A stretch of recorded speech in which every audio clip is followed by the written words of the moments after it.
Okay, today on why we recommend them, we're sitting down with Brian from Riverwalk Wealth. When it comes to financial planning and wealth management, most people aren't just looking for investment advice. They're looking for someone who they can genuinely trust with some of the biggest financial decisions in their life. And what stood out to us about Riverwalk Wealth is the history behind the business, the long-term relationships they've built in the community, and the way they focus on guiding people through different stages of life with clarity and confidence. So today we want to sit down with Brian and learn more about the story, what makes their approach different, and why so many local families continue to recommend them. Welcome to the show. Thanks, Miles.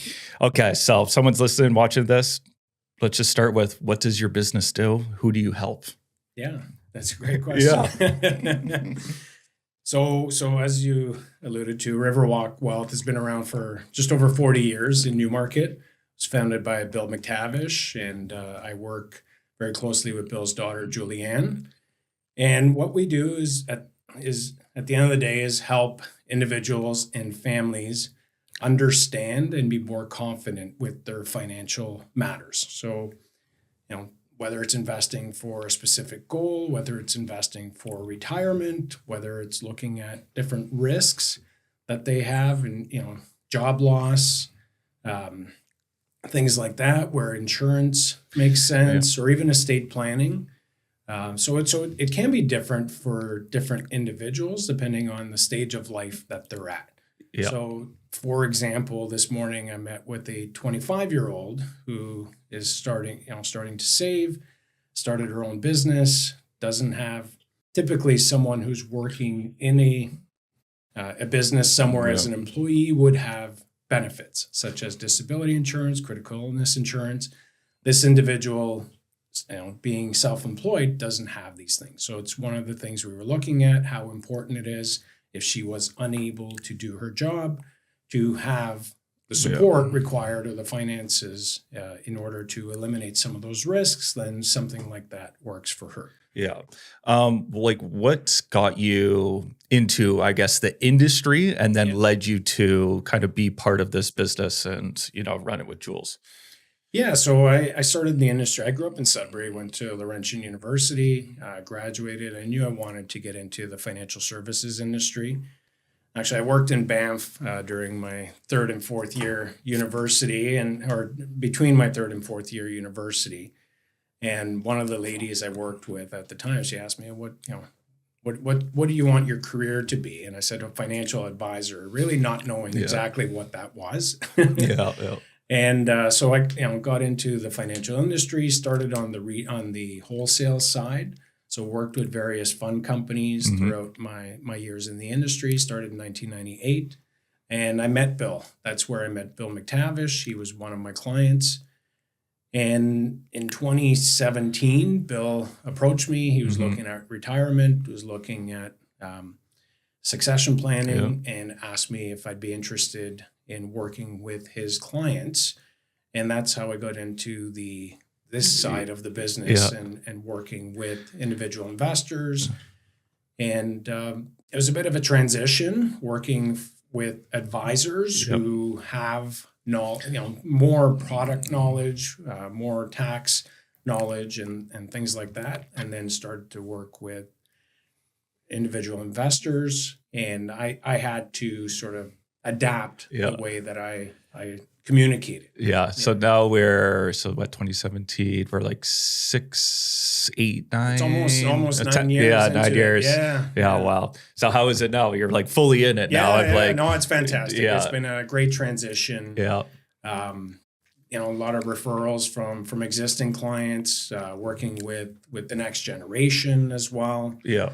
It's been great. I really enjoy it. You actually, on this side of the desk or this side of the business, I feel you see the rewards of working with individuals and having their, you start, some of them start really small and then having that grow and then being able to purchase their first house or being able to save for retirement or life milestones. Yeah, you get to experience the full, like, these cycles and these different milestones depending on when they come in, right? Like the 25-year-old that you met with now, That's right. you know, starting out, you know, lucky enough for him and her to get all those compounding years too, and then see where that grows and watch that build out, right? And see that journey. Yeah. It's really interesting because there's all stages of life, right? So people who are approaching retirement, who are still saving, and then the decumulation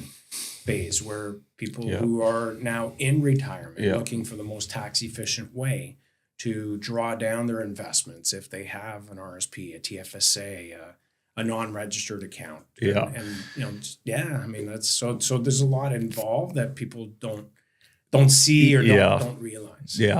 And that's the biggest cohort ever right now of that generation. That's like, okay, how do I extract the money efficiently to, you know, at these later years of my life? Definitely. Nobody likes paying taxes. We'll pay our fair share, but if we don't have to pay more than that, for sure, or do it more in a tax efficient way, definitely. What's something that you believe that you do differently? Maybe it's because you kind of approach it from different angles from your experience, but you know, what do you do differently than others? I mean, there's a lot of great advisors out there. I think what I do is really take the time to understand the client's needs. It's as a certified financial planner as well, and a chartered financial analyst. I think that gives me a little bit more background or education to look at someone's whole plan, right? So again, combining the insurance, the investments, the estate. We work with local realtors. We work with local lawyers to put someone's will in place, make sure that their estate is done, again, the most tax efficient way possible and the less stress possible, right? For a lot of family members, executors who are left to deal with certain things. I think it's really taking the time to understand what those actual needs are, and just to even simplify and educate clients as to why we are doing certain things. I've had clients come from other advisors who maybe, just didn't take the time. They're just checking the box. It's not that, that's a bad style. Some clients like that, but exactly. What's a common mistake people make kind of in your industry, right? You know, it's an important piece of everyone's life, right? What are some common mistakes that you see that, you know, you don't want people to make that are watching or listening? I think some of it is chasing returns. Right. Everybody likes to have those high returns, but those high returns don't last all the time. It's okay, if that fits into your risk profile and that's what you're comfortable with, that's okay. But a lot of people will invest in something they don't quite understand just because someone has told them about it, or they see it's done really well over a short period of time. Let's just jump in and do something like that.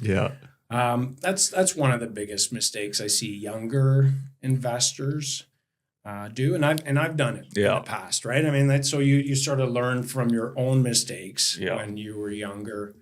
It's having a more diversified, more balanced type portfolio, but also the insurance again is another component that you have to look at the whole picture. Not just, let's put money here, let's put money there. Even the type of account that you're investing in, right? You may be paying taxes on investments that you don't have to. It could be in a TFSA, it could be in an RSP. Or you could be saving taxes by utilizing the first home savings account if you're a new investor, instead of having the money just sitting in your bank account for a deposit on a house. Utilizing the tools that are available could save you significant taxes.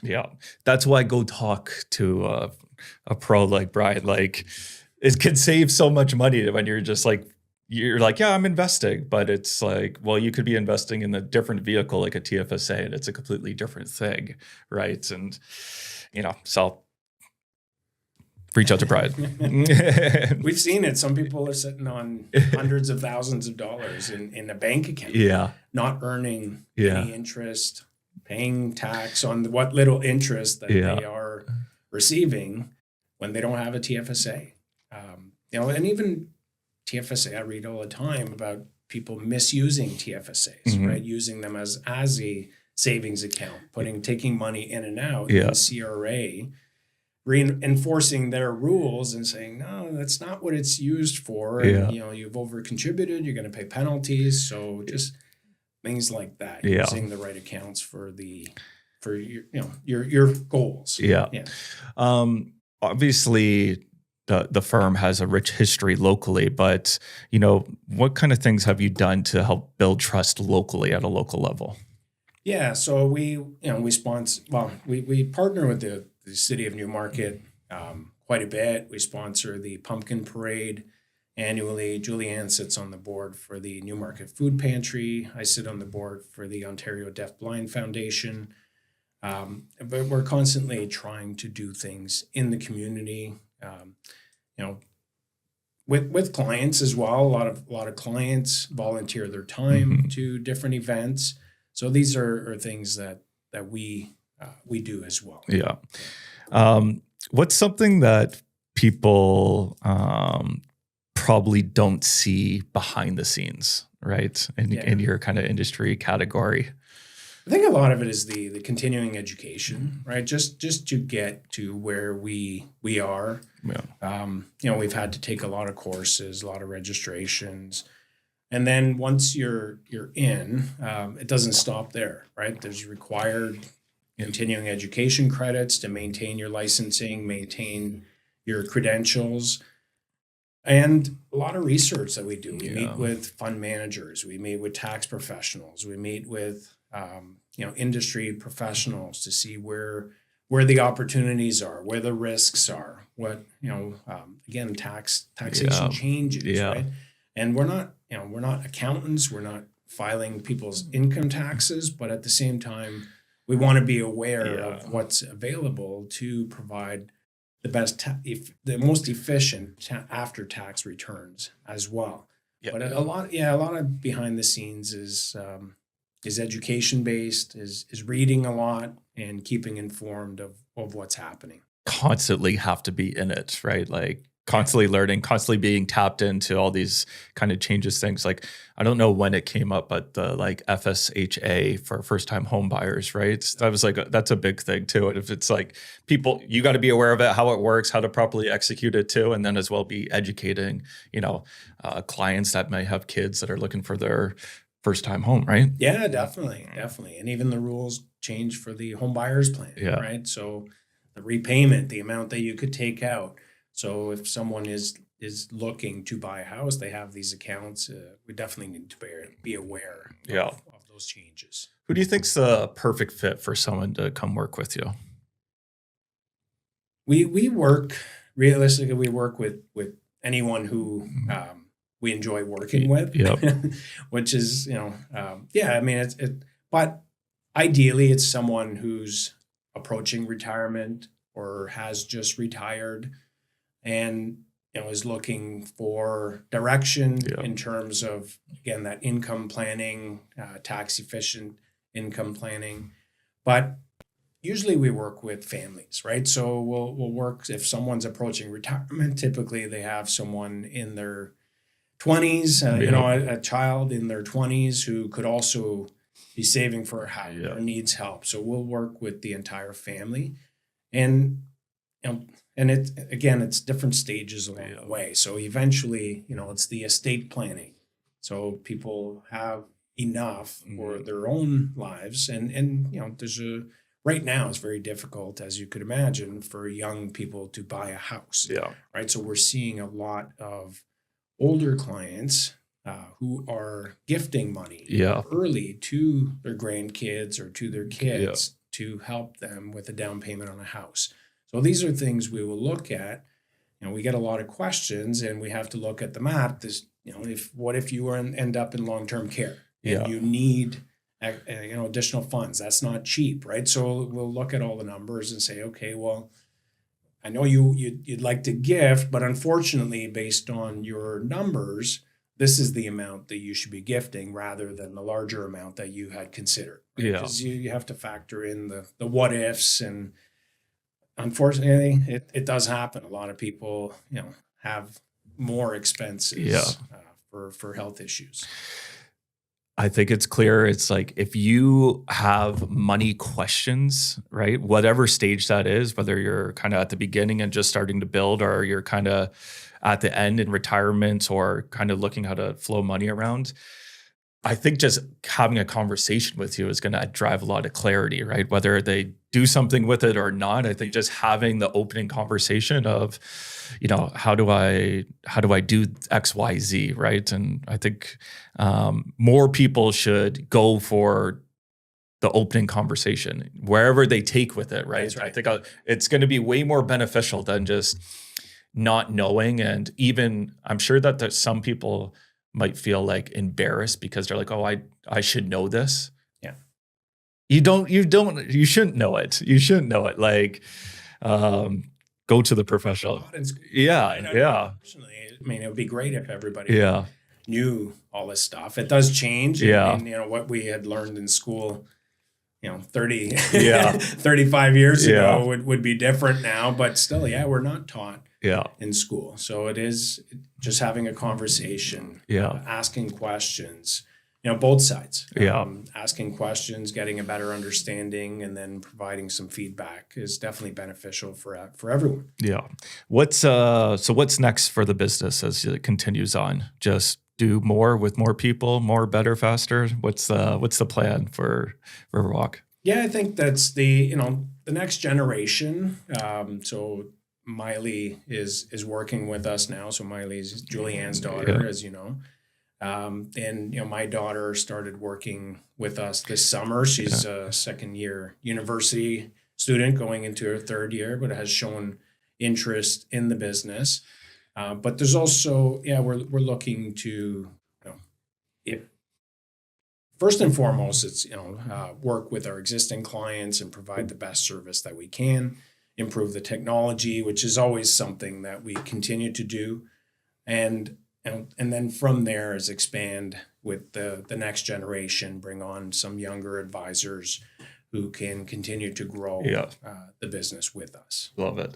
I'm just thinking, so I have a 17-month-old baby right now, Grace said. Like, how do I get, $5,000 into account for him so he gets 100 years of compounding? Yeah. Like, what's the proper way to execute that? Well, first of all, you should take advantage of the education savings plan if you haven't already. So if you put $2,500 a year, the government will give you $500 a year towards his education. Yeah. Right. So it's free money. Whenever there's free money, take it. Including work benefits, there's matching programs at work, things like that. I always say take advantage of that first. Yeah. So definitely the RESP. And then if you had any additional money that you wanted to add, you could set up an in trust for account. And your name in trust for your son, and then have that grow into the future. When he's 18, you could have that transferred to a tax-free savings account in his name and continue to grow over the long run. Can you pick the year he's allowed to take it? Or is it 18 and it's yours?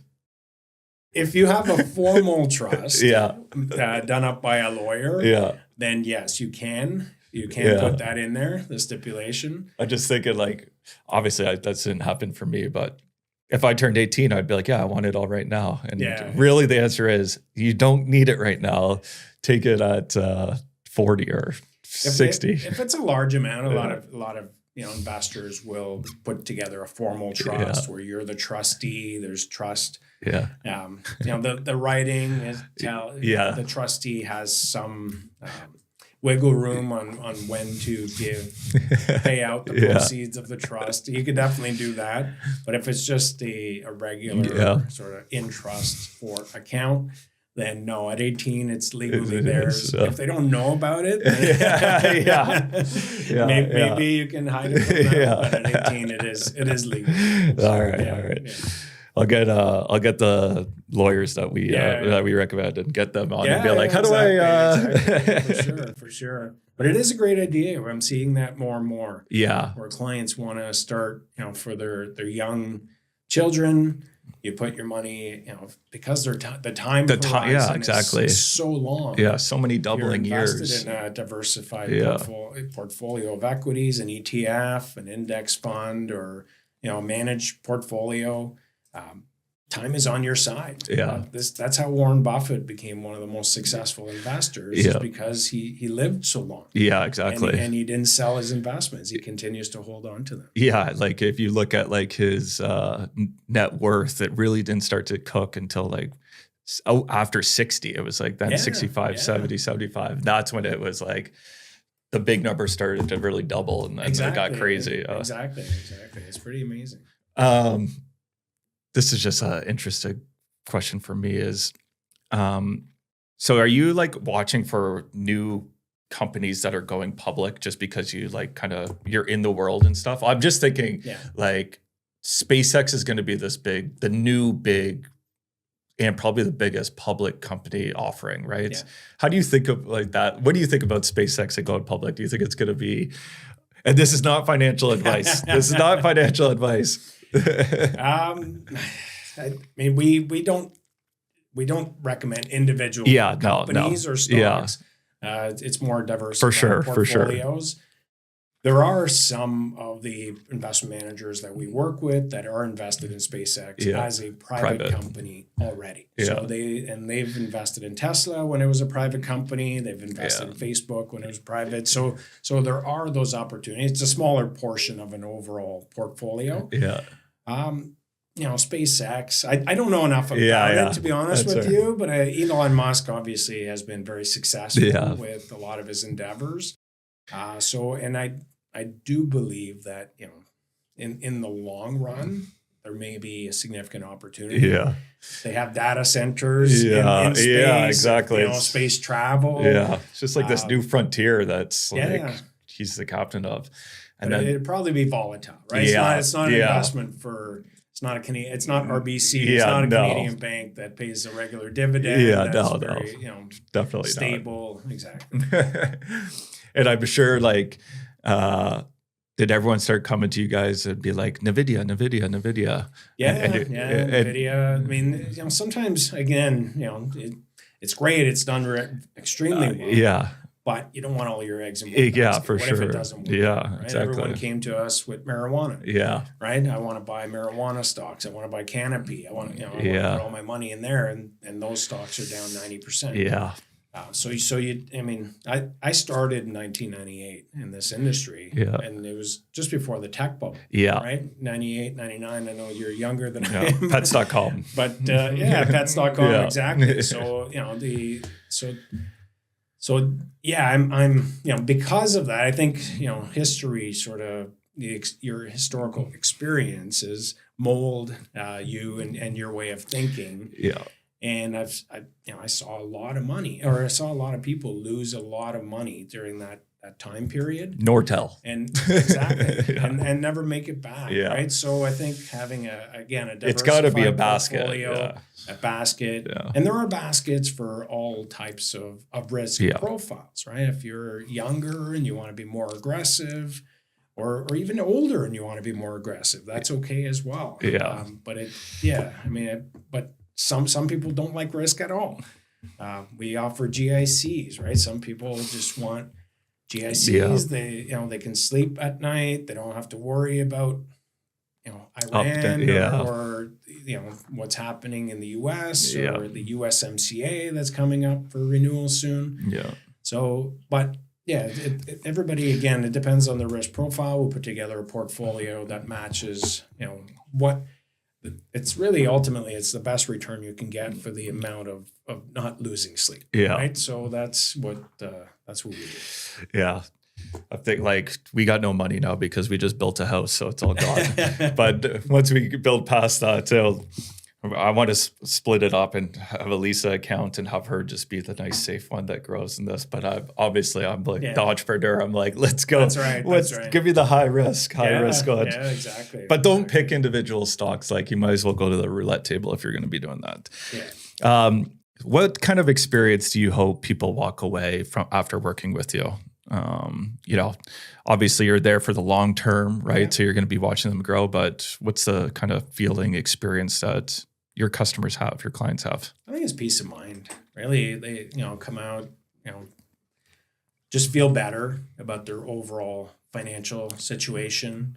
And financial includes, just quality of life. Yeah. Sometimes I'm telling people you're saving too much. Yeah. Right? Like Yeah. it sounds strange, or you're holding on to too much money. You should gift it to your kids, your grandkids. You should organize an annual trip and bring everybody and spend that money. Right. So it's not always about save more. Oftentimes it's about, it's quality of life, right? You just never know. Yeah. I've had clients and friends who passed away at a young age with a lot of money. Yeah. That you can't predict when that will happen, but it is it's a balancing act, right? It's really making sure that you don't forego too much today to save for the future. And, also you may not be able to enjoy it in the future because of health issues and things like that. So it really is, quality of life all along throughout your whole life. Yeah. Okay. Thank you so much. We're proud to recommend you. Anyone's watching, listening, you have any questions about on the money side, insurance side, anything in kind of that whole category industry, I would say reach out to Brian, just have a conversation, and he'll lead you in the right direction.